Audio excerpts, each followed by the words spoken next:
Napansin ni Elena Rivas na nanginginig ang kanyang mga kamay habang hinahatak ng bank manager ang tseke mula sa kanyang kamay. Ang halaga, 820,000 reais. Walang pag-aatubili, tinatakan niya ito ng salitang refused. Pinunit ang kopya sa harap ng lahat at itinapon ng mga piraso sa basurahan ng may lantad na paghamak. Katatapos lang ni Ricardo Morales itapon ang dokumento na para bang wala itong halaga. Hindi niya naunawaan na ang walang ingat na kilos na iyon ang magiging simula ng pagtatapos ng kanyang karera. Ang umagang iyon ng Martes ay nagsimula tulad ng dati para kay Elena. Bumangon siya ng alas 5:30, nagluto ng kape at nagsuot ng kupas na maong at simpleng cotton na blusa. Walang alahas, walang kolorete. Sa edad na 45, alam niya na ang tunay na halaga ay hindi kailangang ipagyabang.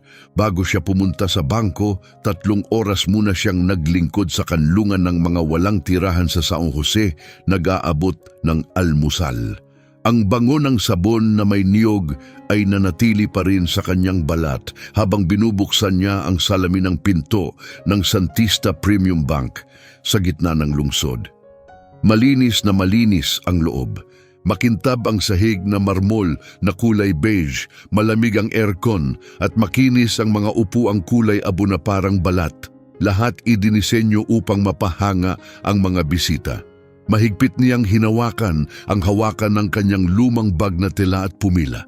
Sa unahan niya ay may 3 tao. Isang matandang lalaki na nakaterno, isang dalagang abala sa kanyang cellphone, at pagkatapos ay siya. Mula sa salamin ng opisina, sa ikalawang palapag, pinagmamasdan ni Ricardo Morales ang lahat. Siya ay 38 taong gulang, maayos ang buhok na may pomada, naka-navy blue na suit na eksaktong sukat at may silk tie mula sa Italia. 6 na taon na siyang manager ng premium branch at ipinagmamalaki niya ang posisyong iyon, ngunit nasa panganib ang kanyang quarterly report. Pinipilit siyang makakuha ng malalaking kliyente, mga seryosong mamumuhunan.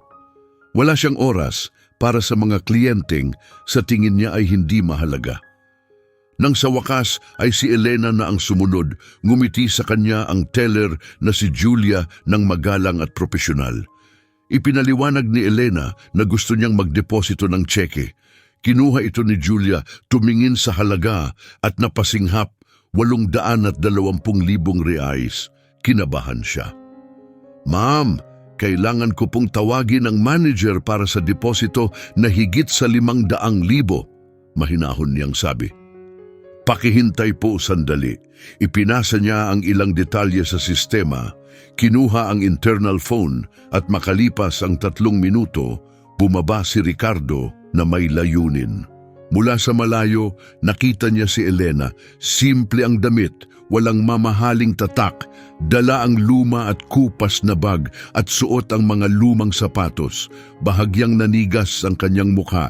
May desisyon na siyang nabuo. "Ito ba ang tsekeng idedeposito mo?" tanong ni Ricardo. Hawak ito sa pagitan ng 2 daliri na parang marumi. Hindi man lang siya inalok na umupo. "Oo," mahinahong sagot ni Elena, matatag pero magalang. "Tseke po ito ng bayad mula sa kumpanyang may utang sa akin." Binasa ni Ricardo ang pangalan ng kumpanya, Almeida at Rocha Construction, isang respetadong kumpanya sa lugar. Ngunit ang pangalan ng tumanggap ay nagpaalangan sa kanya, Elena Rivas. Bigla siyang sumimangot. Tiningnan niya ang profile ni Elena sa sistema. Isang simpleng checking account lang. Walang ipon, walang investment, walang ari-arian. Bihirang umabot sa 12,000 reais ang balanse. "Ano po ang trabaho ninyo, Mrs. Elena?" tanong niya. Nakatukod ang mga braso sa dibdib. "May ilang negosyo po ako," sagot ni Elena, hindi na nagdagdag ng paliwanag. "Ilang negosyo, ha?" ulit ni Ricardo na may mapanuyang ngiti. Tiningnan niya ito mula ulo hanggang paa. "Papasok ka rito na naka-second hand na damit, may dalang bag na parang galing sa donasyon at gusto mong maniwala akong binayaran ka ng ganitong halaga ng isang construction company." Tahimik lang si Elena pero sa loob niya, ramdam niya ang hapdi ng bawat salita. Kilala niya na ang mga lalaking gaya nito. Totoo po ang tseke, pwede ninyong tawagan ang kumpanya para beripikahin, sagot niya ng kalmado. Ah, ganun ba? Sagot ni Ricardo habang kinukuha ang kanyang telepono. Pero sa halip na tumawag, tinitigan lang niya si Elena ng may paghamak. Alam mo kung ano ang tingin ko? Hindi ito pera mo? Baka sekretarya ka lang ng may-ari? O baka napunta lang sa iyo ito nang hindi sinasadya? O baka mas malala pa? Narinig na ng ibang tao sa bangko ang usapan. Halatang hindi komportable si Julia. Huminga ng malalim si Elena. Sir, pumunta po ako rito ng may mabuting hangarin. Kung may duda kayo, tawagan ninyo ang nagbigay ng tseke. Pero sana huwag ninyo akong kausapin sa ganitong paraan. Lalong lumakas ang boses ni Ricardo. Gusto mong tanggapin ko na lang basta ang bawat tseke na dinadala rito? Alam mo ba kung ilang peking dokumento na ang napigilan ko? Sa tingin mo, ipapahamak ko ang pangalan ko para sa isang tsekeng maaaring ninakaw? Iwinasiwas niya ito sa harap ni Elena, hawak na parang maruming bagay. Baka peke ito, baka bahagi ng scam at hindi ako nagkakandahirap para sa mga taong halatang hindi bagay sa ganitong uri ng transaksyon. Bawat salita ay parang patalim. Tahimik lang si Elena, narinig na niya ang ganitong mga salita noong sinusubukan pa lang niyang magbukas ng unang bank account habang naglilinis ng mga opisina sa gabi. Noong humingi siya ng maliit na pautang para magsimula ng negosyo, ngunit sinalubong siya ng parehong pagdududa, ng parehong mga matang nagsasabing hindi siya sapat. Kaya ayaw mong tanggapin ang deposito? Tanong ni Elena, matatag ang boses ngunit puno ng sakit. Yan mismo, sagot ni Ricardo. Pagkatapos ng walang pag-aalinlangan, ginawa niya ang hindi inaasahan. Pinunit niya ang tseke sa dalawa, saka muli, at muli pa hanggang sa maging maliliit na piraso na lamang ito. Inihagis niya ang mga ito sa basurahan. Pwede ka nang umalis, huwag ka nang bumalik dito na may mga dokumentong hindi mapagkakatiwalaan. Tumahimik ang buong lugar, napasinghap si Julia. Ang matandang lalaki sa pila ay napabulong ng kung ano. Isang dalagang nakapila ang palihim na nagre-record, bagaman wala siyang balak itong ipakalat. Hindi agad gumalaw si Elena, napuno ng luha ang kanyang mga mata, ngunit mabilis niya itong pinigilan. Tumanggi siyang umiyak, hindi sa harap niya. Sige, mahina ngunit malinaw niyang sabi, hindi ka lang basta pumutol ng tseke. Sinira mo ang isang bagay na mas mahalaga pa. Tumalikod siya at naglakad patungo sa pinto. Kahit nanginginig ang kanyang mga binti, hindi siya nagmadali. Panatag ang kanyang tindig, binuksan ang pinto at lumabas sa matinding sikat ng araw sa tanghali. Sa loob ng kanyang opisina, umupo si Ricardo sa upuan na may mapanuyang ngiti. Si Julia ay tumingin sa mga piraso ng papel sa basurahan at nakaramdam ng bigat sa sikmura. Ngunit wala siyang sinabi. Siya pa rin ang amo. Ngunit sa labas, habang naglalakad si Elena sa kalsada, may nagising sa kanya. Hindi galit, hindi paghihiganti. Mas malakas pa, pagsisikap at paninindigan. 20 taon niyang itinayo ang kanyang landas, tahimik ngunit matatag. Hindi niya kailangang mapansin o mapuri. Ngunit ngayon, oras na para tumigil sa pagtatago. Kinuha niya ang telepono at tumawag. Makalipas ang ilang ring, may sumagot. Dr. Delgado, si Elena ito. Gusto kong ituloy ang pagpupulong sa board ng Santista Bank. Oo, tungkol sa proposal na pinag-usapan natin. Handa na ako. Ituloy na natin. Pagbalik niya sa kanyang simpleng apartment, ang tinitirhan niya ng higit 20 taon. Pumasok siya sa loob. 2 kwarto lang, maliit na sala at kusinang matanda na ngunit palaging may init ng tahanan. Sa mga dingding ay may mga larawan. Bawat isa ay bahagi ng kanyang paglalakbay. Isang batang Elena, buntis at may hawak na diploma. Isa pa, karga ang anak na babae sa labas ng payak na bahay. At isa pa, nakauniforme bilang tagalinis, pagod, ngunit may pag-asa sa mga mata. Hindi kailanman mauunawaan ni Ricardo Morales kung ano ang kahulugan ng mga larawang iyon. Lumaki si Elena na salat sa buhay. Ang kanyang ama ay Mason, ang inay mananahi. Sa edad na 17, nabuntis siya. Nawala ang ama ng bata. Pagsapit ng 18, mag-isa niyang pinalaki ang kanyang anak sa tulong lamang ng ina. Pagkalipas ng 2 taon, namatay ang kanyang mga magulang sa isang aksidente.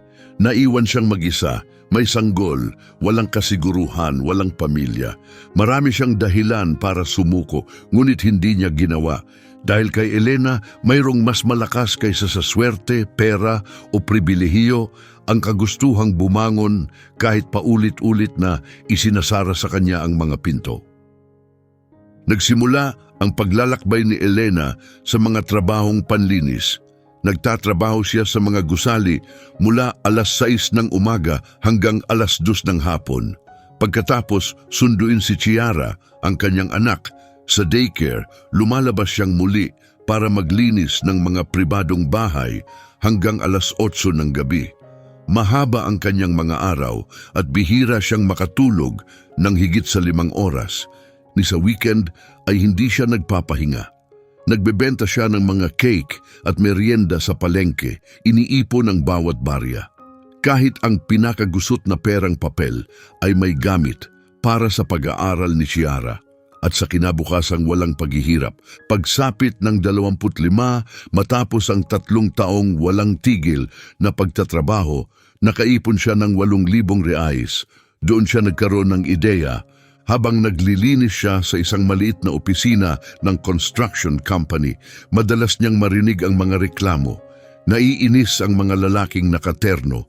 Mahina at hindi mapagkakatiwalaan ang mga trabahador sa paglilinis at maintenance. Malaki na ang bayad pero mahina ang serbisyo. Doon niya itinatag ang kanyang unang negosyo, Lirio Dorado Services. Sa simula, 3 lang sila, siya at 2 kapitbahay.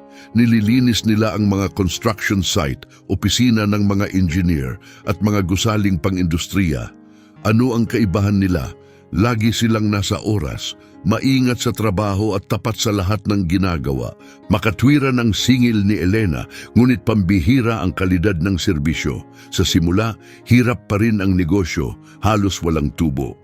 7 taong gulang si Chiara noon at madalas magtanong kung bakit hindi nakakadalo ang kanyang ina sa mga programa sa paaralan. Ngumingiti lang si Elena, pinipigilan ng luha, at nangangakong balang araw, magbabago rin ang lahat. Nagtatrabaho siya ng 16 na oras kada araw. Siya mismo ang nakikipagnegosasyon ng kontrata, gumagawa ng mga budget at nagsusuot pa rin ng guwantes para tumulong maglinis kapag kinakailangan. Pagsapit ng 28, nagbago ang lahat. Dumating ang malaking pagkakataon. Kinuha siya ng Almeida at Rocha Construction para sa paglilinis sa huling yugto ng isang 12 palapag na gusaling pangkomersyo. Ang kontrata ay nagkakahalaga ng 52,000 reais. Pinakamalaking halaga na nakita niya. Natapos niya ang proyekto sa loob lamang ng 3 linggo. 2 araw bago ang takdang petsa. Napakahusay ng resulta kaya't personal siyang tinawagan ng may-ari ng kumpanya, Ginoong Almeida. Elena, may tunay kang talento, sabi ni Mr. Almeida sa kanya. Hindi ka dapat manatili lang sa paglilinis. Naisip mo bang palawakin ang negosyo mo? Ang tawag na iyon ang nagbago ng kanyang buhay. Naging tagapayo si Ginoong Almeida. Tinuruan niya si Elena kung paano magbid sa mga kontrata, kung paano gumagana ang mga pampublikong bidding at kung paano pamahalaan ang mga tao. Inabsorb ni Elena ang lahat ng itinuro sa kanya. Pagsapit ng edad na 30, may 12 empleyado na siya. Sa 32, naging 28. Pagdating ng 35, ang Lirio Dorado ay naging mapagkakatiwalaang katuwang ng ilang lokal na pamahalaan, mga construction company at maraming pribadong negosyo.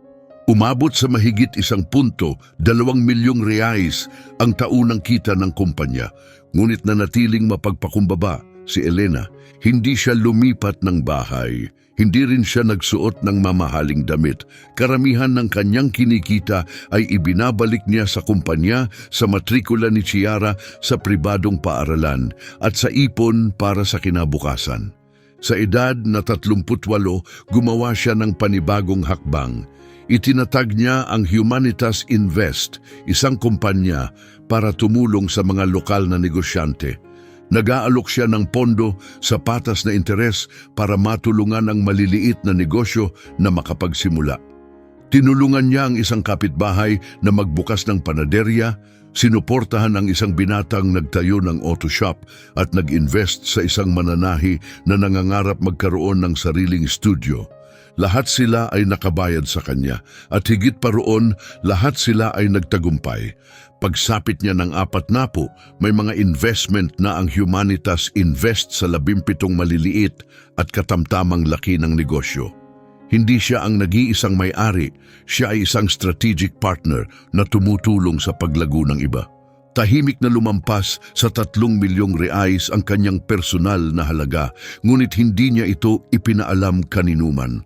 Walang mamahaling kotse, walang magarang kainan, walang social media post tungkol sa kayamanan. Ang kanyang anak na si Chiara, 22 na, ay malapit nang magtapos sa kursong business. Matalino, mapagpakumbaba at natutunan ang tunay na halaga ng pera sa panonood kung paano nagsumikap ang kanyang ina para sa bawat sentimo. At dumating ang pagkakataon ng kanyang buhay. 8 buwan ang nakalipas, naghahanap ang Almeida and Rocha Construction ng mga mamumuhunan para sa isang high-end na real estate project sa timog ng lungsod. Si Mr. Almeida, na ngayon ay 70 taong gulang at itinuturing si Elena na parang pamilya, ay inimbitahan siyang sumali bilang minority investor. Tinanggap ni Elena ang pagkakataon at nag-invest ng 800,000 reais. Isang malaking panganib, ngunit naniwala siya sa proyekto. Naubos ang lahat ng unit sa loob lamang ng 7 buwan. Napakalaki ng kinita. Ang bahagi niya sa tubo, 820,000 reais. Ang eksaktong halagang nakasulat sa checking pinunit ni Ricardo. Sa kanyang maliit na sala, nakaupo sa lumang sopa na ilang taon na niyang gamit, hawak ni Elena ang telepono. Nakaayos na ang pagpupulong kasama si Dr. Delgado, ang kanyang abogado at tagapayo sa pananalapi para sa susunod na umaga. Ang hindi alam ni Ricardo at ng sinuman sa Bangko Santista ay ang lihim na matagal nang alam ni Elena. 3 buwan na ang nakalilipas, nagsimulang malugmok ang bangko. Dahil sa mga maling desisyon ng dating pamunuan, nalubog ito sa problema. Kailangan nila ng pera, agad-agad. Ang solusyon, magbenta ng debentures, mga pribadong bond na nag-aalok ng mataas na kita kapalit ng agarang kapital. Tahimik na pumasok si Elena at bumili ng 2.4 milyong reais na halaga ng mga bond. Siya na ngayon ang pinakamalaking pribadong creditor ng bangko. Ibig sabihin, hindi lang siya isang mamumuhunan, may kapangyarihan siya. At gaya ng ipinaliwanag ni Dr. Delgado sa kanilang legal review, may karapatan si Elena ayon sa kontrata na humiling ng pagbabago sa pamunuan kung mapapatunayan ang misconduct. Ang pagsira ng isang lehitimong tseke ng kliyente at ang pampublikong paghamak dito. Ayon sa kontrata, iyon ay malinaw na misconduct, sapat para humiling ng aksyon. At handa na si Elena, hindi paghihiganti ang nagtutulak sa kanya. Hindi iyon ang kanyang paraan. Ang nais niya ay isang bagay na mas malalim, katarungan. At higit pa roon, pagbabago. 2 dekada niyang pinagkatiwalaan sa bangkong iyon ang lahat ng kanyang ipon.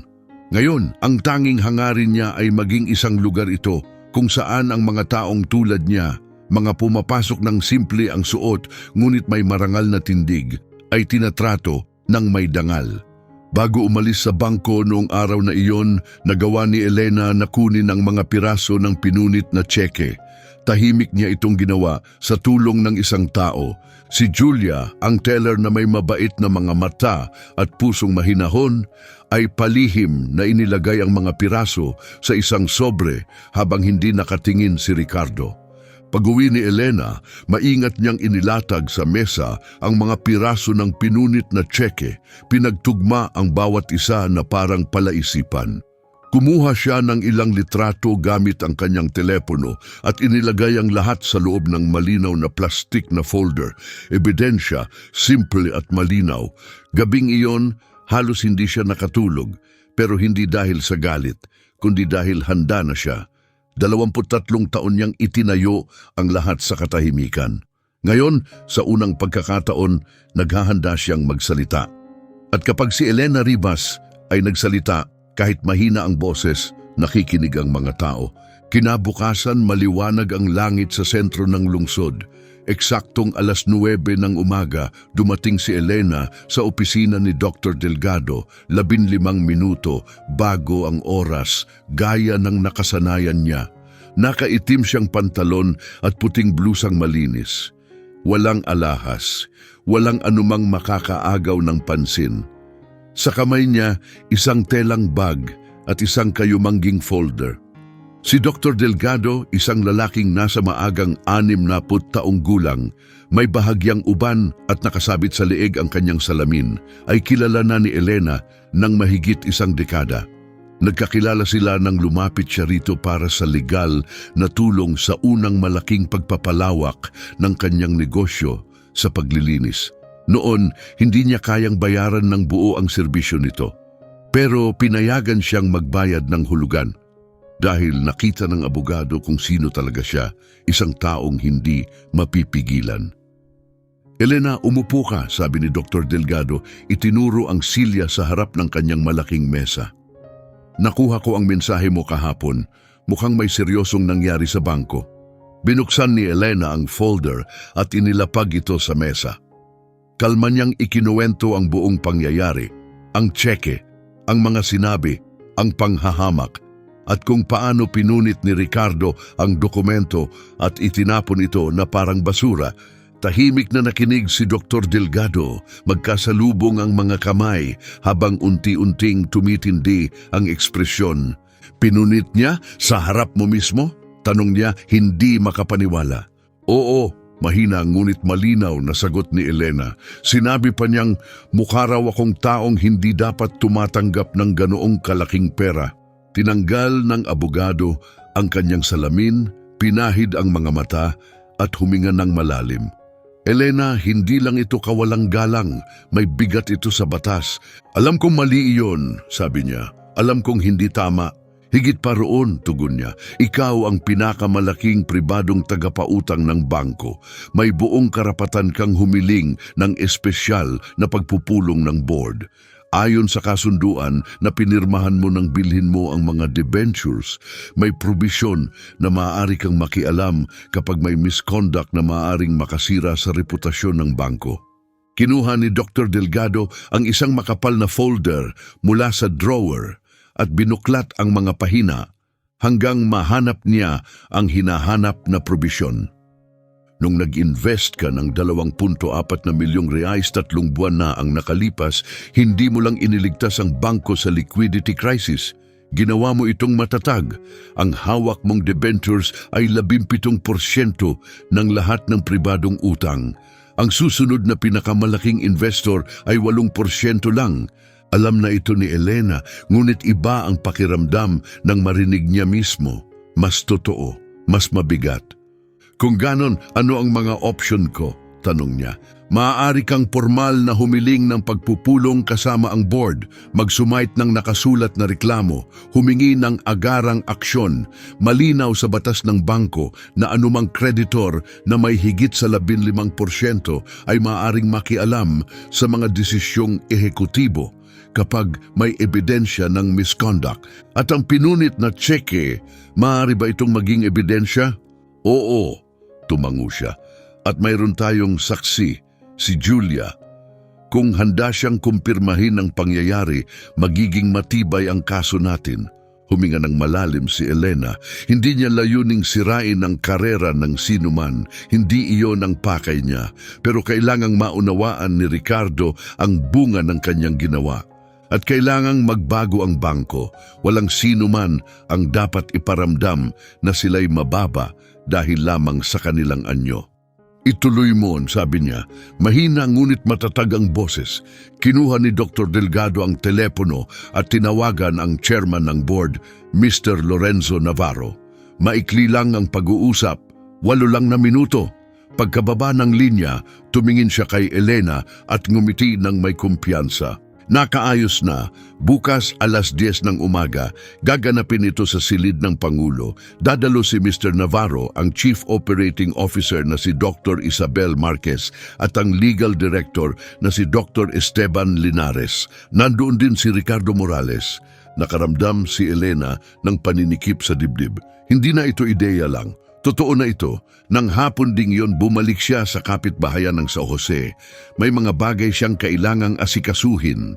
3:00 ng hapon, dumaan siya sa panaderya ni Mrs. Sanchez, isang 58 taong gulang na babae na 2 taon na ang nakalipas ay nakatanggap ng pautang mula sa Humanitas Invest.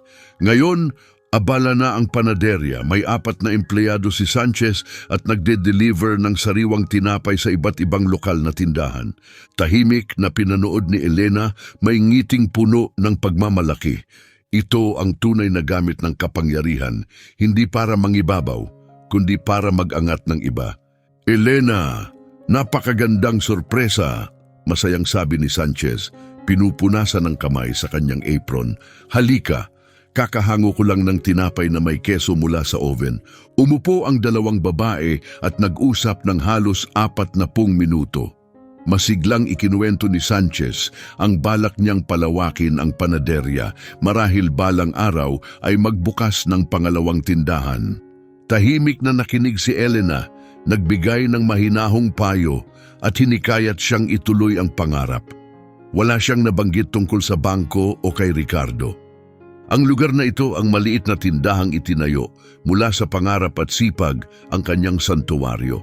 Paalala ng mundong tinulungan niyang buuin, isang tao sa bawat pagkakataon. Pagsapit ng 5:00, nagtungo siya sa lokal na kanlungan. 32 tao ang pinakakain ng hapunan ng gabing iyon. Nakausap niya si Ginoong Manuel, isang 70 taong gulang na 6 na taon nang nakatira sa kalye.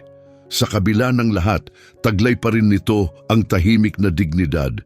Nakilala rin niya si Julia, 19 na taong gulang na umalis sa bahay at ngayon nagsisikap magsimulang muli. Tahimik na nakinig si Elena sa kanyang kwento, walang paghuhusga, tanging init at pakikiramay lamang. Ito ang mga taong nakikita ni Elena kapag tumitingin siya sa salamin.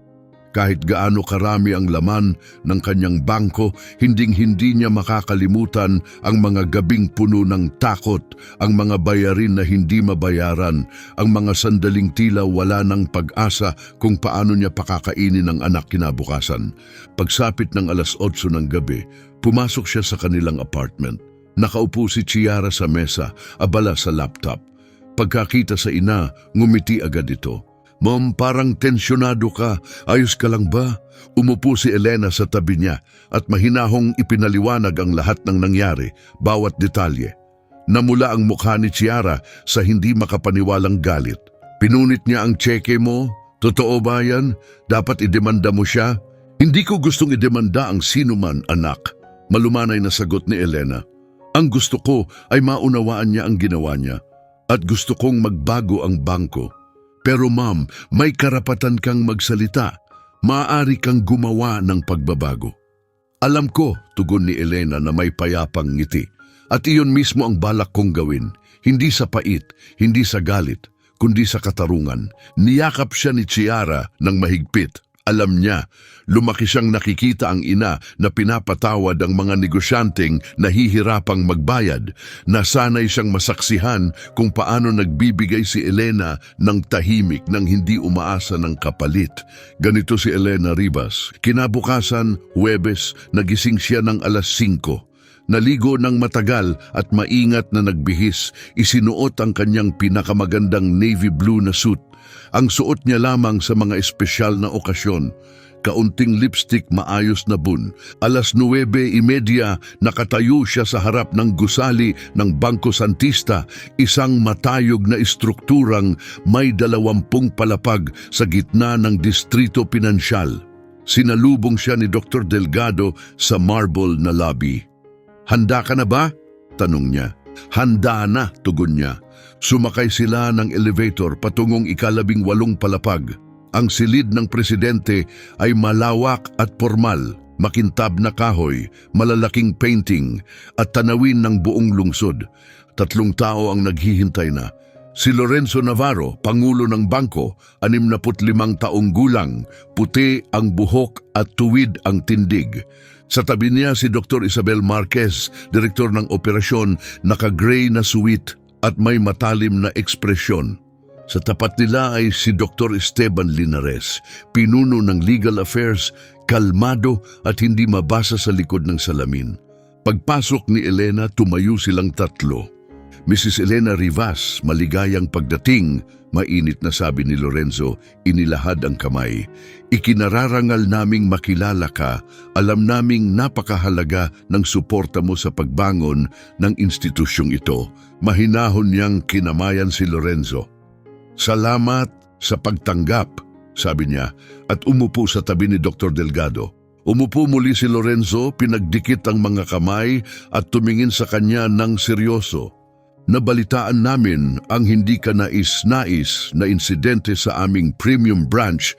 2 araw na ang nakalipas na kinasasangkutan ng aming manager na si Mr. Ricardo Morales. Bago tayo magpatuloy, nais naming marinig mismo mula sa iyo ang buong pangyayari." Binuksan ni Elena ang folder. Maingat na inilabas ang malinaw na plastik na may lamang pinunit na tseke at inilapag ito sa mesa. Pagkatapos, nang walang pagmamadali, nagsimula siyang magkuwento. 12 minuto siyang nagsalita. Hindi nanginig ang kanyang boses, ngunit bawat salita ay tumama ng may bigat at katotohanan. Ikinuwento niya kung paanong galing siya sa kanlungan bilang voluntaryo, kung paano siya tinrato pagkapasok pa lang sa bangko. Ang pagdududa, ang pagtatanong, ang kawalang galang, at sa huli, ang kahihiyang mapanood na punitin sa harap ng mga tao ang tseke niyang pinaghirapan. Habang nagsasalita siya, namutla ang mukha ni Lorenzo. Pinisil ni Dr. Isabel ang kanyang mga labi, halatang pinipigilan ang sariling reaksyon. Si Dr. Esteban naman ay patuloy na nagsusulat ng mga tala habang dumarami ang kanyang pag-aalala at humihigpit ang ekspresyon ng kanyang mukha habang mas lumilinaw ang mga detalye. Nang matapos magsalita si Elena, natahimik ang buong silid. Yumuko si Lorenzo at sa tapat na tinig ay nagsabi, "Ginang Elena, sa ngalan ng Bangko Santista, nais kong ipahayag ang aming taos-pusong paghingi ng tawad. Ang pinagdaanan ninyo ay ganap na hindi katanggap-tanggap." "Salamat," tugon niya ng mahinahon. "Pero hindi ako pumunta rito para sa isang paghingi ng tawad. Nandito ako dahil naniniwala akong kaya pang maging mas mabuti ang institusyong ito. Nandito ako dahil ipinagkatiwala ko sa bangkong ito ang aking puhunan. At dahil alam kong hindi ako ang unang taong tinrato sa ganitong paraan." Tumango si Dr. Isabel at tinitigan siya ng diretsyo. "Tama ka. At kung papayag ka, nais kong ipasok ngayon sa pagpupulong si Ginoong Ricardo Morales." Sandali siyang tumigil bago nagdagdag, "Pero kung pahihintulutan mo lamang." Tahimik na tumango si Elena, hindi na kailangang magsalita. Malinaw ang kanyang sagot. Maingat na hinawakan ni Dr. Delgado ang kanyang braso, isang tahimik na kilos ng pag-alo. Kinuha ni Dr. Esteban ang panloob na telepono at tumawag. Pagkalipas ng 3 minuto, bumukas ang pinto. Pumasok si Ricardo Morales sa silid, naglalakad ng may kumpiyansang kilala ng lahat. Perpekto ang kanyang Amerikana, maayos ang ayos ng buhok. Ngunit habang tinitingnan niya ang paligid, ang mga direktor, si Dr. Delgado at sa huli si Elena, natigilan siya. Nagtagpo ang kanilang mga mata at sa sandaling iyon nanigas siya. Nawala ang lahat ng kulay sa kanyang mukha. Bahagyang bumuka ang kanyang bibig. Lumaki ang kanyang mga mata. Siya yun, ang babae sa lobby ng bangko, ang babaeng pinunitan niya ng tseke. Ngayon ay naroon siya nakaupo sa conference room ng presidente. Ginoong Morales, maupo ka, sabi ni Lorenzo. Itinuro ang isang upuang bahagyang hiwalay sa iba. Dahan-dahang umupo si Ricardo, unti-unting nawawala ang kanyang kumpiyansa. Nanginginig ang kanyang mga kamay habang nakapatong sa mesa. Ginoong Morales, panimula ni Lorenzo, malamig at maingat ang tono. Narito tayo ngayon dahil sa isang seryosong insidente na naganap sa iyong sangay 2 araw na ang nakalipas na may kinalaman kay Ginang Elena Rivas. Napalunok si Ricardo. Binuksan niya ang kanyang bibig, ngunit halos walang lumabas na tinig. Ako'y makakapagpaliwanag? Makakapagpaliwanag ka ba? Mabilis na putol ni Dr. Isabel. Kung bakit mo sinira ang isang lehitimong tseke na nagkakahalaga ng 800 at 20,000 reais sa harap mismo ng kliyente?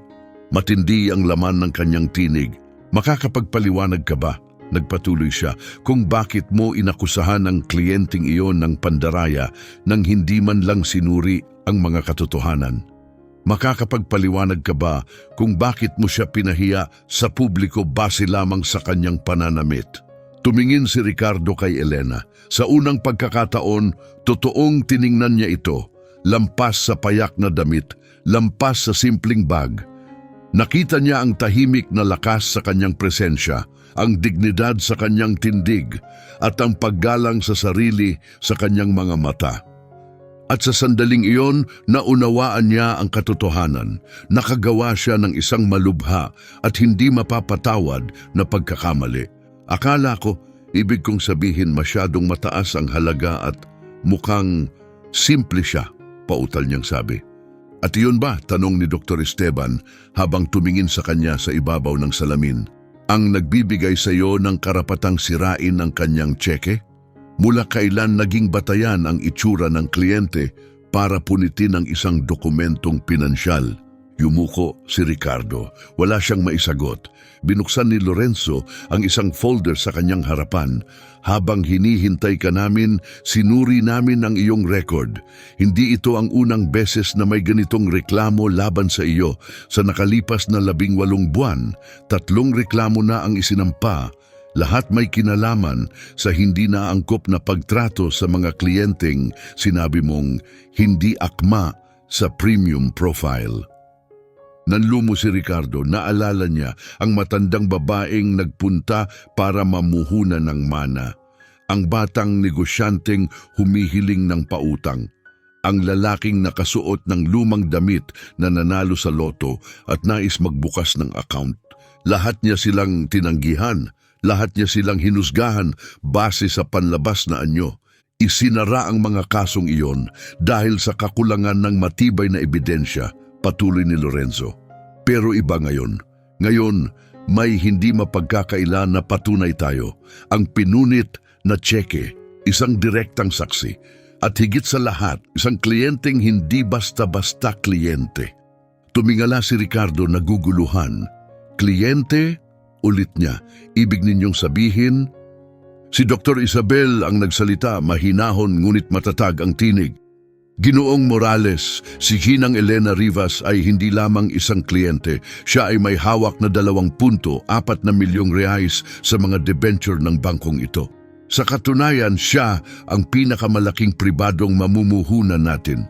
Nang pinunit mo ang check-in niyang iyon, hindi mo lang ininsulto ang isang customer, nilapastangan mo ang babaeng tumulong mailigtas ang bangkong ito mula sa krisis 3 buwan pa lamang ang nakalilipas.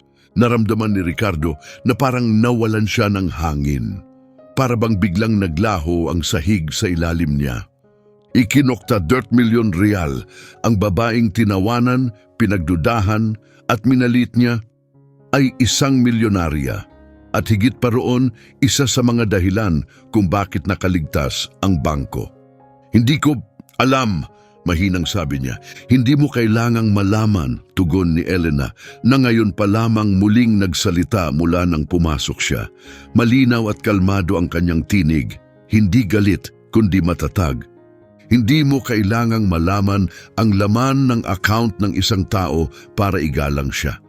Hindi mo kailangang makakita ng mamahaling damit o apelidong may kapangyarihan. Ang paggalang ay hindi dapat nakabatay sa yaman. Karapatan yon ng bawat tao, walang pagbubukod. Parang mga sibat ang bawat salitang iyon kay Ricardo. Tahimik siyang nakaupo, nanginginig at lubos na naaantig. Sa kaibuturan niya alam niyang totoo ang lahat. Alam niya iyon noon pa. Ngunit sa paghahabol niya ng numero, ng prestihiyo, ng mga kliyenteng mukhang importante, tuluyan siyang nabulag. Pinilit niyang magsalita. Ginang Elena, lubos akong humihingi ng tawad. Ang ginawa ko ay mali. Hinusgahan ko kayo ng hindi patas. Tinrato ko kayo sa paraang hindi dapat ginagawa sa sinuman. Matagal siyang tinitigan ni Elena. Bahagi ng kanyang sarili ang gustong tanggapin ang paghingi ng tawad at tuluyang lumayo. Ngunit may isa pang bahagi, ang bahagi niyang naaalala pa rin ang mga taon ng hirap, ng sakit, ng mga gabing puno ng pagdududa, na alam na ang mga salita lamang ay hindi sapat para burahin ang pinsala. Ginoong Ricardo, mahinahon niyang sabi, naririnig ko ang iyong paghingi ng tawad, pero may isang bagay kang kailangang maunawaan. 23 taon na ang nakalipas nang pumasok ako sa isang bangko bilang isang tagalinis lamang at sinubukang magbukas ng unang account ko. At tinrato nila ako sa parehong paraan na tinrato mo ako 2 araw na ang nakaraan, may pagdududa, paghusga at pangmamaliit. Alam mo ba kung anong ginawa niyon sa akin? Halos tuluyang wasakin ako. Pinagdudahan ko kung may lugar ba ako sa mundong ito. Kung may kinabukasan pa ako. Yumuko si Ricardo. Nanginginig ang kanyang mga kamay sa kandungan. Hindi siya nagsalita. Nakinig lang siya. Pero hindi ako sumuko, patuloy ni Elena. Binuo ko ang buhay ko mula sa wala. Tinulungan kong magtagumpay ang iba. Sa ngayon, diretso kong pinapasahod ang 142 katao at marami pa ng hindi direkta. At wala sanang lahat ng iyon kung hinayaan kong wasakin ako ng mga sandaling tulad niyon. Tumigil siya sandali, hinayaang lumubog sa kanila ang bawat salita. Pero ilang tao kaya ang sumusuko? Tanong niya ng marahan. Ilang tao ang pumapasok sa bangko, marangal, matapat, determinado. Pero tinatrato na parang wala silang halaga dahil lang hindi sila mukhang mayaman. Ilang pangarap ang nadudurog bago pa man magsimula dahil lang sa mababaw na paghusga ng iba. Tahimik ang buong silid, namumuo ang luha sa mga mata ni Lorenzo Navarro. Mabilis na pumikit si Dr. Isabel at marahang pinunasan ang gilid ng kanyang mata. Itinigil ni Dr. Esteban ang pagtatype at tahimik na nakinig. At sa unang pagkakataon sa loob ng 6 na taon bilang branch manager, tunay na naunawaan ni Ricardo ang bigat ng kanyang ginawa. Ginoong Morales, sabi ni Lorenzo nang makabawi, simula agad ngayon, ikaw ay sinuspinde sa loob ng 30 araw na walang sahod. Sa panahong iyon, obligado kang dumaan sa isang sapilitang pagsasanay na nakatuon sa etika, ugnayan sa kliyente at patas na serbisyo. Pagkatapos noon, rerepasuhin ang iyong pag-uugali. Kapag may isa pang reklamo laban sa iyo, ikaw ay matatanggal ng may dahilan. Naiintindihan mo ba? Oo, sir, mahinang sagot ni Ricardo. Maaari ka nang umalis. Dahan-dahang tumayo si Ricardo. Tiningnan niya si Elena sa huling pagkakataon at mahina niyang bulong, patawad. Pagkatapos ay lumabas siya, nakayuko, wasak ang pagmamataas, ngunit marahil sa unang pagkakataon, tunay niyang nakita ang mundo ng iba. Sumara ang pinto sa likuran niya, ilang segundong katahimikan ang lumipas. Pagkatapos ay malalim na huminga si Lorenzo, inalis ang kanyang salamin at pinunasan iyon ng panyo. Nang muli siyang magsalita, matatag pa rin ang kanyang tinig, ngunit ngayong may halong kababaang loob. Ginang Elena, panimula ni Lorenzo, nais kong muling ipahayag ang aking taos-pusong paghingi ng tawad, parurusahan ng naayon si Ginoong Morales. Ngunit kung pahihintulutan mo ako, gusto kong pag-usapan ng isang bagay na mas malaki kaysa sa pagkakamali ng isang empleyado. Tumango si Elena may halong kuryosidad. Tumayo si Lorenzo at lumapit sa bintana, nakatingin sa tanawin ng lungsod. Sa ibaba nila, gumagalaw ang syudad, puno ng mga tao, kwento, pagsisikap at pakikibaka. Ang bangkong ito ay umiiral na mahigit isang siglo. Itinatag ito ng aking lolo noong 1913. Ako na ang ikatlong henerasyong namumuno rito. At kahit palagi kaming ipinagmamalaki ang aming reputasyon at katatagan, sa paglipas ng panahon may nawala sa amin. Humarap siya muli sa mesa at marahang ipinatong ang mga kamay sa likod ng upuan. Nang ako'y maupo bilang presidente, 8 taon na ang nakalipas, minana ko ang isang bangkong perpekto sa papel, kumikita, epektibo. Ngunit wala itong kaluluwa. Ang mga kliyente ay tinitingnan bilang mga numero ng account. Ang mga empleyado ay pagod, walang gana at hindi konektado. At ang mga taong tulad mo, mga taong nagsikap at umangat sa sariling pawis, madalas ay hindi napapansin o tinatrato ng malamig. Sumabat si Dr. Isabel, taos-puso, ngunit may bahid ng pagkadismaya ang tinig. Sinubukan naming baguhin iyon. Naglunsad kami ng mga pagsasanay sa empatiya, mga workshop tungkol sa karanasan ng kliyente at mga programang pang-inklusyon. Pero ang totoo, walang nagtagumpay. Dahil ang problema ay hindi nasa pagsasanay, nasa pag-iisip, sa kultura, sa paniniwalang sinusukat ang halagaan ng tao sa panlabas na anyo, hindi sa pagkatao. Nagpatuloy si Dr. Esteban habang tinitingnan ang kanyang tablet. Suportado ito ng datos. Sa nakalipas na 2 taon, nawalan tayo ng 300 at 40 kliyente na lumipat sa ibang bangko. Nang suriin namin ang kanilang puna, malinaw ang dahilan. Marami ang nakaramdam ng pagwawalang bahala, paghuhusga at hindi pagtanggap. At karamihan sa kanila, 82% ay katulad mo. Tahimik na matagumpay na mga tao. Mga negosyanteng nagsimula sa wala, mga taong pinanday ng pagsisikap, hindi nagpapasikat ngunit may matibay na dangal. Tahimik na nakinig si Elena. Hindi niya ito inaasahan.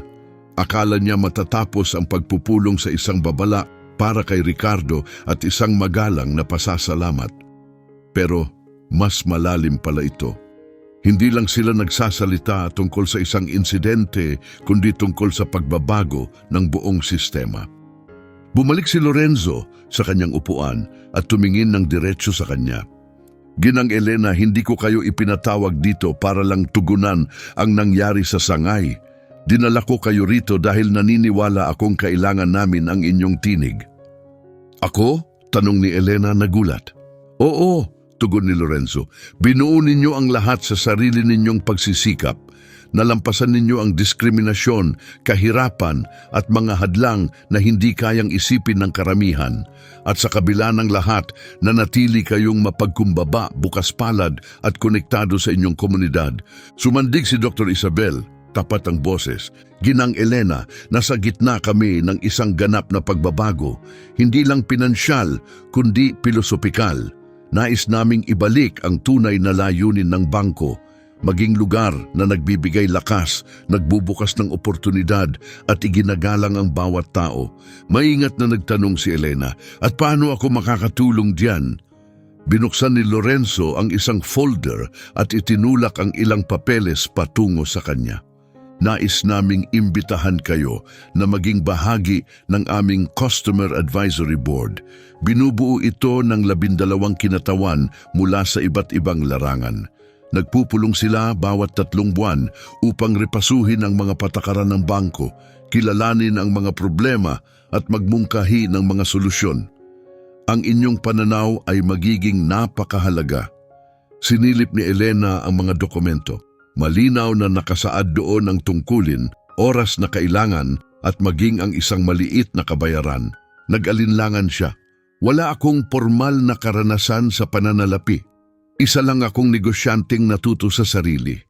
Iyan mismo ang dahilan kung bakit namin kayo kailangan, sabi ni Dr. Isabel. Hindi namin kailangan ng isa pang taong magsasalita gamit ang komplikadong terminolohiya. Kailangan namin ng mga taong alam kung ano ang pakiramdam ng magsimula sa wala, na pumasok sa bangko na may pag-asa at tanggapin ng may paggalang. Kailangan namin ng mga taong alam kung ano ang tunay na dignidad sa totoong buhay. Tahimik na tumango si Dr. Esteban, tapat ang tingin kay Elena. Bukod pa roon, patuloy ni Lorenzo, bilang pinakamalaking pribadong mamumuhunan, may impluensya ka na sa direksyon ng institusyong ito. Ang imbitasyong ito ay nagbibigay lang ng opisyal na tinig sa impluensyang iyon, isang tinig na kayang magdala ng tunay na pagbabago. Tumingin si Elena kay Dr. Delgado na tahimik lamang sa buong pag-uusap. Bahagya itong tumango, isang tanda ng pagsuporta. Pwede ko bang pag-isipan ito ng ilang araw? Tanong niya. Siyempre, tugon ni Lorenzo na may ngiti. Pero bago ka magpasya, may gusto akong ipakilala sa iyo. Kinuha niya ang panloob na telepono at tumawag sandali. Pagkalipas ng 2 minuto, bumukas ang pinto. Pumasok si Julia, ang batang teller mula sa sangay, kinakabahan ngunit determinado, hawak ang isang sobre sa kanyang kamay. Pumasok ka, Julia, sabi ni Lorenzo ng may kabaitan, huwag kang matakot. Dahan-dahan siyang lumapit, magkatagpo ang kanilang mga mata ni Elena, namuo ang mga luha habang nagsalita siya. Ginang Elena, patawad po kung hindi ako nagsalita noong araw na iyon. Natakot akong mawalan ng trabaho. Napatigil ako. Pero gusto kong malaman ninyo, nakita ko ang nangyari at alam kong mali iyon. Tumayo si Elena at hinawakan ng mga kamay nito. Mas tinulungan mo ako kaysa sa inaakala mo. Ang pagsagip mo sa mga piraso ng tseke, iyon ay isang kilos ng tapang. Salamat sa iyo. Pinunasan ni Julia ang kanyang mga luha at iniabot ang sobre. Nang marinig kong darating kayo ngayon, isinulat ko ito. Sa loob ay may mga pangalan at kontak ng 7 kliyenteng nakaranas ng katulad na bagay. Kinausap ko silang lahat kagabi. Pinayagan nila akong ibahagi ang kanilang mga kwento sa inyo kung sakaling gusto ninyong gumawa ng hakbang. Binuksan ni Elena ang sobre. Sa loob ay may 7 pahinang sulat kamay. Bawat isa'y naglalahad ng kwento ng kahihiyan, pagdududa at pagtanggi. Isang 53 anyos na babae na sinubukang ipuhunan ang kanyang ipon sa pagre-retiro. Isang binatang nagmana ng pera ngunit tinrato bilang manloloko. Isang matandang mag-asawang naglipat ng buong ipon ng kanilang buhay. Lahat sila ay hinusgahan base sa panlabas na anyo, hindi sa kung sino talaga sila. Lumingon si Dr. Isabel kay Julia. Nais ka naming formal na imbitahan na maging bahagi ng Customer Advisory Board bilang kinatawan ng mga empleyado sa frontline. Papayag ka ba? Nanlaki ang mga mata ni Julia. Ako, isa lang akong teller. Eksakto, tugon ni Lorenzo. Nakikita mo ang mga bagay na hindi namin nakikita. Nagkaroon ka ng tapang na tipunin ng mga kwentong ito kahit may panganib sa sarili mong trabaho. Iyan ang uri ng pamumunong kailangan namin. Tumingin si Julia sa kanilang lahat at muling ibinalik ang tingin kay Elena. Nanginginig ang boses niya. Tinatanggap ko po. May naramdaman si Elena na nagbago sa kaibuturan niya. Hindi na ito tungkol sa nangyari sa kanya. Ito na ay tungkol sa isang bagay na mas malaki. Ito ay tungkol sa pagbuo ng isang bagay na tatagal. Isang bagay na makakapagprotekta sa iba. Umupo siyang muli at tiningnan ang bawat isa sa paligid ng mesa. Sasali ako sa board, sabi niya, pero may mga kondisyon ako. Nakikinig kami, sabi ni Lorenzo, nakatuon ang buong pansin. Una, panimula ni Elena, hindi dapat si Ricardo lang ang sumailalim sa pagsasanay. Lahat ng manager at supervisor sa bangkong ito ay kailangang dumaan din doon. Walang palusot. Tumango si Dr. Isabel habang nagsusulat. Sang-ayon. Pangalawa, nagpatuloy si Elena, gusto ko ng isang anonymous reporting system.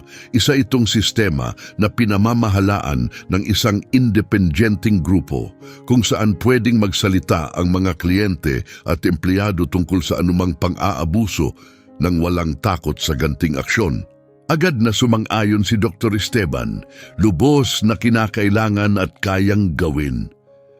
At pangatlo, sabi niya, matatag ang tinig. Isang bahagi ng taunang kita ng bangko ay dapat ilaan sa isang microcredit fund para tulungan ang maliliit na negosyanteng may kakayahan ngunit walang access sa puhunan.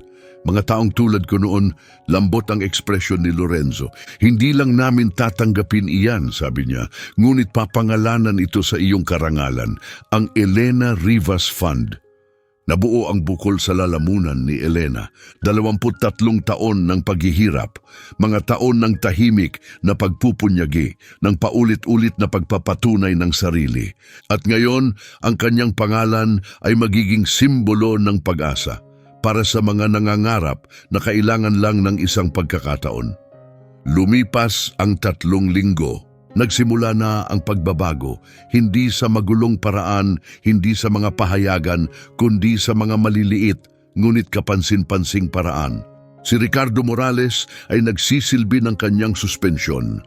Araw-araw, mula alas 8 hanggang tanghali, dumadalo siya sa masinsinang mga sesyon ng pagsasanay, hindi lang teorya, kundi mga totoong kwento ng tao. Isang araw, isang 62 taong gulang na babae ang nagsalita tungkol sa kung paano niya naitayo ang isang hanay ng mga salon. Ngunit paulit-ulit siyang napahiya tuwing sinusubukan niyang magbukas ng account sa negosyo. Nakinig si Ricardo at sa unang pagkakataon sa maraming taon, siya ay napaiyak. Napaiyak siya dahil nakita niya ang babae at sa kanya nakita niya ang bawat taong kanyang hinusgahan. Sa 3 linggo, humiling si Ricardo na magsalita. Nagbigay siya ng presentasyon sa klase, hindi upang ipagtanggol ang sarili, kundi upang maging tapat. Inamin niya ang kanyang mga pagkakamali, ipinaliwanag niya ang mga aral na kanyang natutunan. Gumawa siya ng gabay para sa iba pang mga manager upang hindi na maulit ang parehong pagkakamali. Ang kanyang talumpati ay napakatapat, napakalakas ng dating, kaya't ginawa itong bahagi ng opisyal na pagsasanay para sa lahat ng magiging bagong empleyado ni Dr. Isabel. Samantala, nanatiling malayo si Elena sa atensyon ng publiko. Tahimik siyang nagtrabaho tulad ng nakasanayan. Binisita niya ang bawat isa sa 7 kliyenteng isinulat ni Julia. Nakinig siya sa kanila, tunay na nakinig, at tiniyak niyang alam nila hindi na sila nag-iisa, hindi na ngayon. 3 sa kanila ang pumayag na bumalik sa bangko matapos matiyak na igagalang na sila. 2 ang piniling manatili sa ibang institusyon, ngunit lubos na nagpasalamat sa ginawang hakbang. Ang natitirang 2 ay hindi pa nakakapagpasya. Inilunsad ang anonymous reporting system at sa unang 2 linggo pa lamang nakatanggap ito ng 43 ulat. Ang ilan sa mga reklamo ay sapat na seryoso upang humantong sa pagkakatanggal sa trabaho. Samantalang ang iba ay naresolba sa pamamagitan ng pag-uusap at pag-unawa.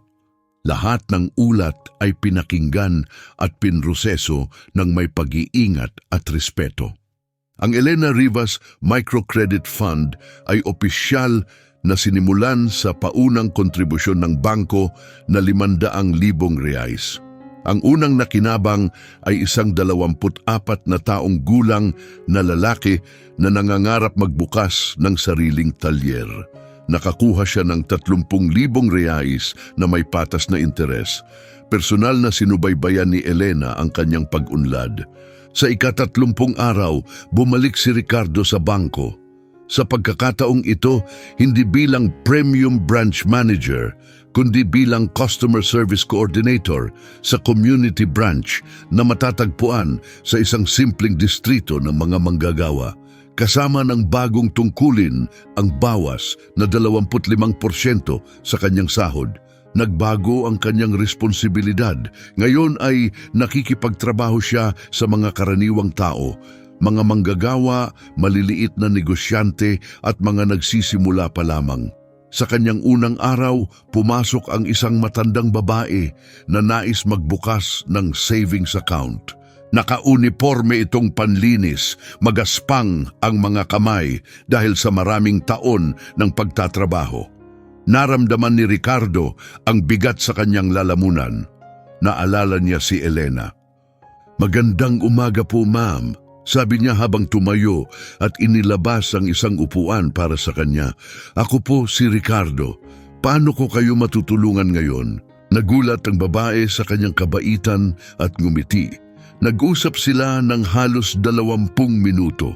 Maingat na ipinaliwanag ni Ricardo ang lahat, dahan-dahan, hindi nagmamadali o nanghuhusga. Pag-alis ng babae, 3 beses itong nagpasalamat. Kinagabihan, tumawag si Ricardo kay Elena. Iniwan kasi nito ang kanyang numero sakaling kailanganin niyang makipag-ugnayan. "Ginang Elena, ako po ito, si Ricardo Morales. Alam kong wala akong karapatang abalahin kayo pero gusto ko lang sanang sabihin ang isang bagay." "Sige, magsalita ka," mahinahong tugon ni Elena. "Ngayong araw natulungan ko ang unang kliyente sa bagong sangay. Isa siyang tagalinis na gustong magbukas ng savings account. Habang kausap ko siya, naisip ko kayo. Naisip ko ang lahat ng taong tinrato ko ng masama noon. At doon ko tuluyang naunawaan kung gaano kalaki ang mali ko. Hindi lang noon, kundi sa buong karera ko." Nanginginig ang kanyang tinig. "Hindi ako humihingi ng kapatawaran. Alam kong hindi ko pa iyon nararapat. Pero gusto kong malaman ninyo na ginagawa ko ang lahat para magbago. Gusto kong sulitin ang pangalawang pagkakataong ito." Malalim na huminga si Elena. "Ricardo, lahat tayo'y nagkakamali.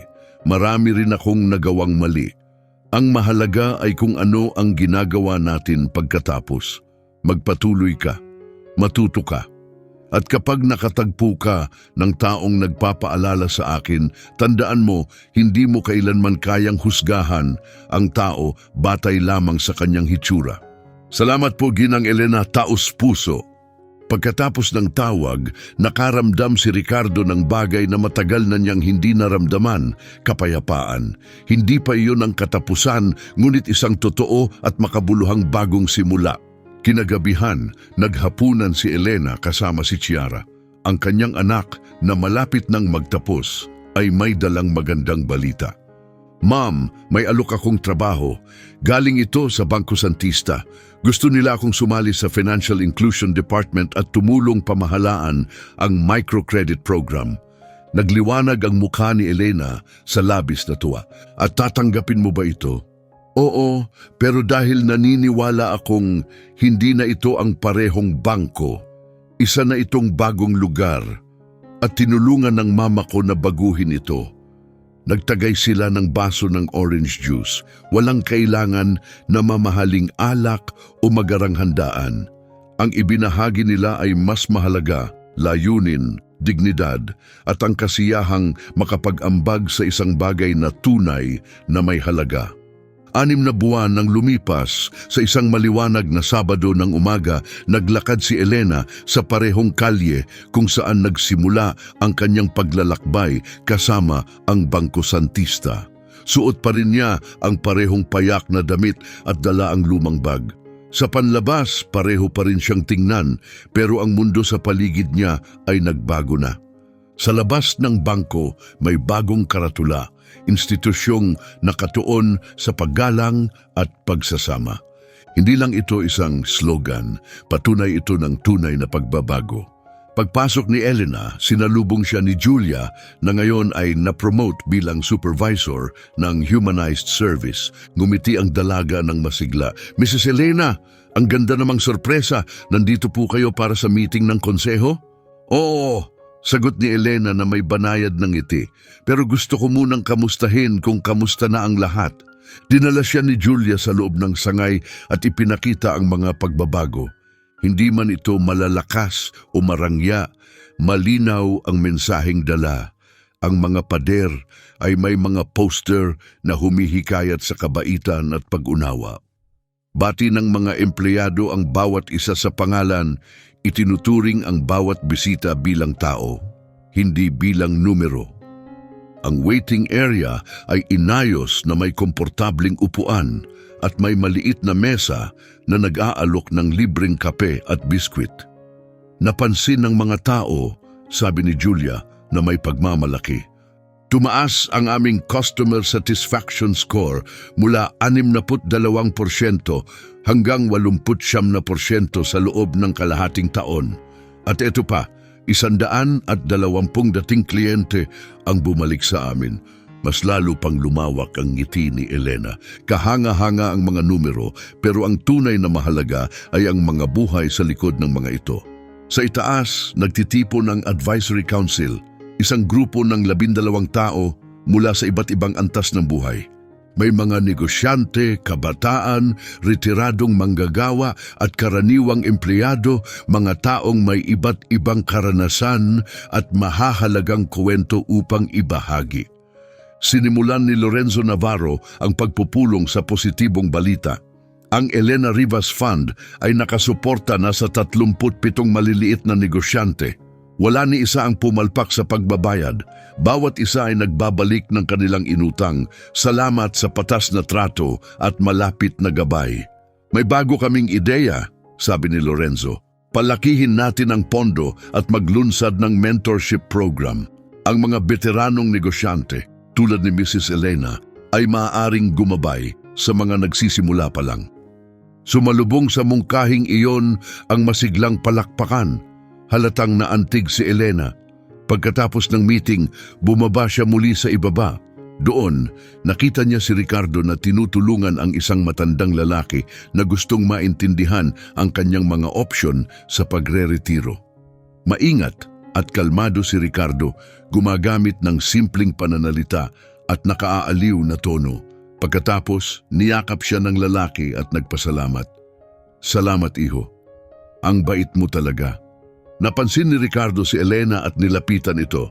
Mrs. Elena, kamusta ang lahat, Ricardo? Malaki ang pagbabago sa ikabubuti. Dati akala ko ang trabaho ko ay tungkol lang sa paghahabol ng malalaking kliyente at malaking pera. Pero ngayon, naiintindihan ko na mali pala ako. Dapat paglingkuran ng bangko ang lahat, mahinahong sabi ni Elena. Walang dapat i-exclude. At paano naman ang pamilya mo sa lahat ng ito? Tanong niya. Medyo mahirap noong una, amin ni Ricardo. Nag-aalala ang asawa ko dahil bumaba ang sahod ko. Pero nang sinabi ko sa kanya ang totoo at kung ano ang natutunan ko, sinuportahan niya ako. Sabi niya mas gusto raw niya ang isang matinong asawa na payapa ang konsensya kaysa sa mayabang na boss na naligaw ng landas. Marunong talaga siya. Oo, at ang kakaiba, mas masaya ako ngayon. Hindi man kasing laki ng dati ang kita ko, pero payapa akong natutulog. Nire-respeto ko na ulit ang taong nakikita ko sa salamin. Marahang ipinatong ni Elena ang kamay sa kanyang balikat. Iyan ang tunay na mahalaga, Ricardo. Huwag mong titigilan yan. Paglabas niya, sandali siyang tumigil sa bangketa.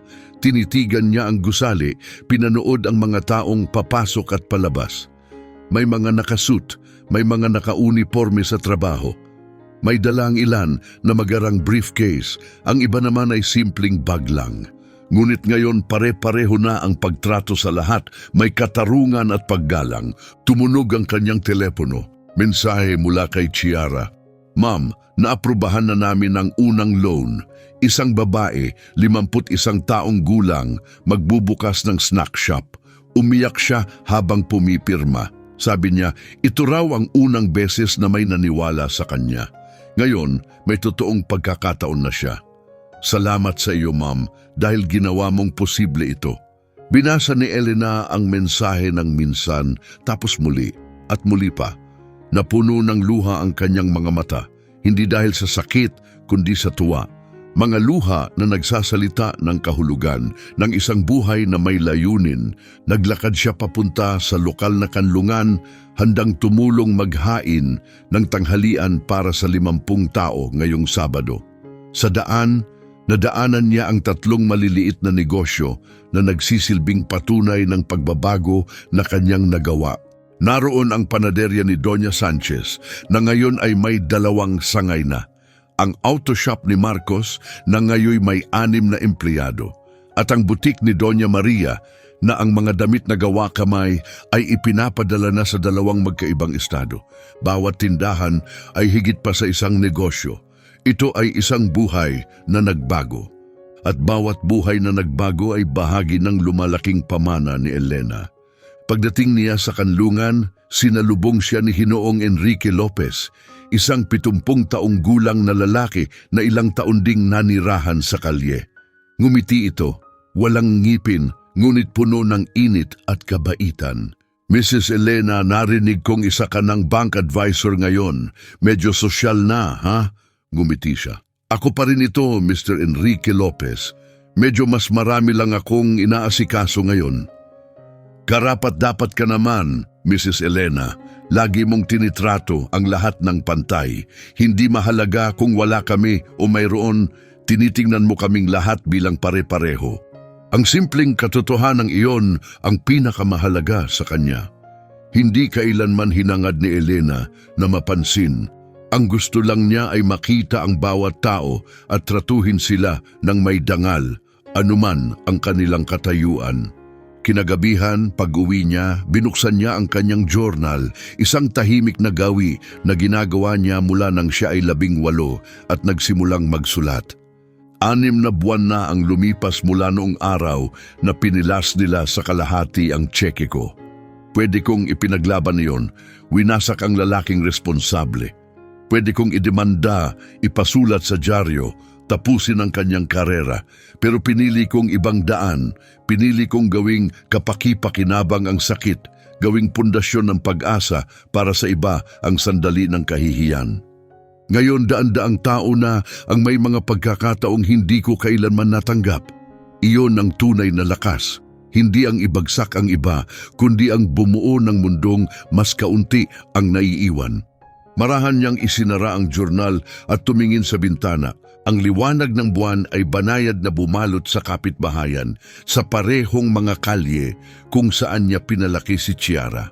Ang parehong mga simpleng bahay, ngunit ngayon iba na ang hangin, para bang nakatira na rin dito ang pag-asa. Si Elena Rivas ay mananatiling ganoon pa rin. Ang kanyang mga damit ay simple pa rin, luma pero malinis.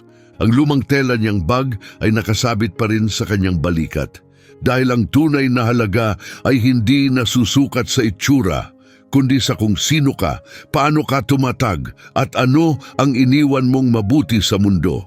At ang pamana ni Elena ay saka palang nagsisimula. Naranasan mo na bang subukin ang iyong dignidad? Ibahagi ang iyong karanasan sa mga komento. At kung naniniwala ka pa rin na kayang baguhin ng respeto ang mundo, mag-iwan ng like para suportahan ang mensaheng ito.